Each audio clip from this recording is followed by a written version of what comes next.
As we all know, there are two sides to every story, but I'm just going to share the things that I learned. Although we don't know all the backstories about the death of the people that we lost, Ginimbi, Moana, and the other two, I forgot their name.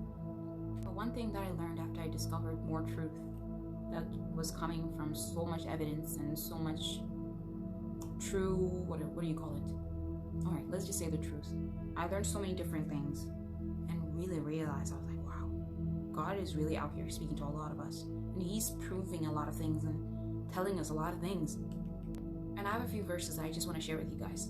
Verses I was like, wow, this is so true. The word of God is alive and living. And it stands true. And it proves itself true every single time, whether you want to believe it or not. Ecclesiastes 6:2-3 says, "Children, obey your parents in the Lord, for this is right. Honor your father and your mother, which is the first commandment with promise, that it may be well with thee, and thou mayest live long on the earth." And I just want to say, guys, no matter how evil or how bad or how whatever your parents have been to you, or whatever they have done to you, no matter how much they wrong you, I feel like it's better to be the bigger person.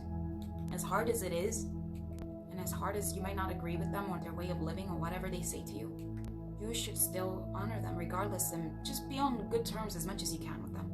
Please, I beg you. Even the word of God says, so that it might be well with you. And I'm telling you, this is not the first case that I've seen of these people that passed away, where this truth of the word of God came true and alive to me. I've seen so many cases. There was so many different people in my life. And people have come across or passed, and I'm just like, wow, the word of God is really real. Even if you hate them or whatever you feel about them. But just know this, guys. You didn't come here on this earth by yourself. For you to exist is because they existed. And for you to be here, they chose not to kill you.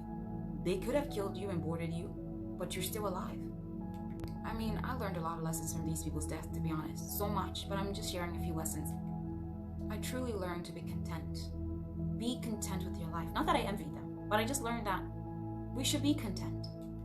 Do not envy people's lives. You don't know where they're getting their money. You don't know what they're doing behind the scenes on these social medias. We don't know, because we only show what we want people to know.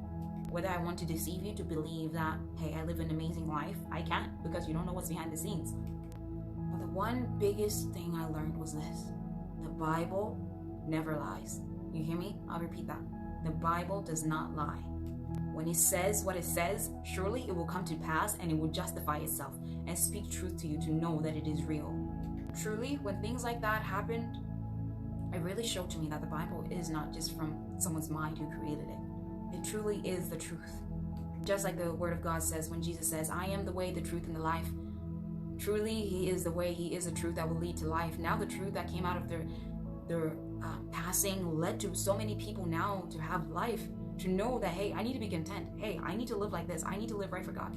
Lessons many of us could have probably not even taken if we never really had this happen to the Zimbabwean community or so many other people that knew about them. And truly, guys, it truly is good for us to listen to the word of God.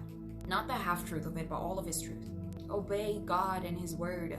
He says it not because he just wants to be someone who just commands you and says whatever, but he's actually trying to protect us. That's what we don't realize. When he says whatever he wants to say, he's saying it out of the love of a father.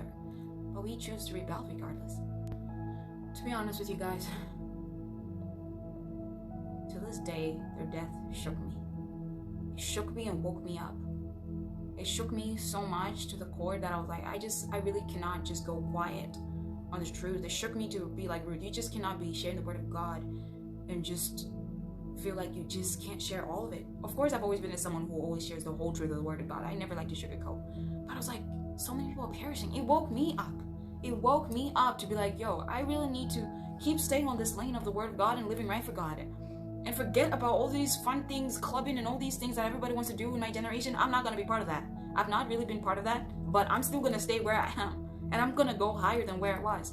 And I'm going to let God use me to speak his word, because I have committed my life. And when I said I gave my life to Jesus, I really meant it. I didn't say I gave my life to Jesus and I said I'm going to partially be in church and then one leg in the world. No, I meant it. And that's why this woke me up. It truly baptized me again into reality and saying, Ruth, this can happen to any of us. God is no respecter of the rich or the poor or whatever. This could happen to any of us. In whatever means this caused happened, whatever people were saying, you know, it was witchcraft, somebody killed him or whatever it was just so devastating. I don't wish it on anybody. I don't. But we need to learn from it. And what we learned from it is that life is vanity. Don't let the enemy steal your life away by wasting things in this world and just enjoying the pleasures of this world. Tomorrow's not guaranteed. We'll leave all these Instagrams. We'll leave all these wigs and beauty and whatever. We'll leave all these Gucci and Louis Vuittons. We'll leave all this behind. But where is your spirit going? Where is your soul going after you die? This is a real question that I have for all of us, even for myself. I need to walk right with God. You need to walk right with God. And the last verse I'll share with you is from Hebrews today. Hebrews 3, verse 15, 18, and 19 says, as has just been said, today if you hear his voice, do not harden your hearts, as you did in the rebellion. And to whom did God swear that they would never enter his rest, if not to those who are disobedient, who disobeyed? So we see that they will not be able to enter because of their disbelief. But disbelief is not just believing in Jesus, okay? It's about, like I said before, believing and acting into the word and becoming the word. Not these Christian pastors who are just saying, hey, you just need to believe in Jesus and then you guaranteed heaven. Read the word of God yourselves, guys. Don't let these pastors deceive you all, because they're just literally wolves in sheep's clothing.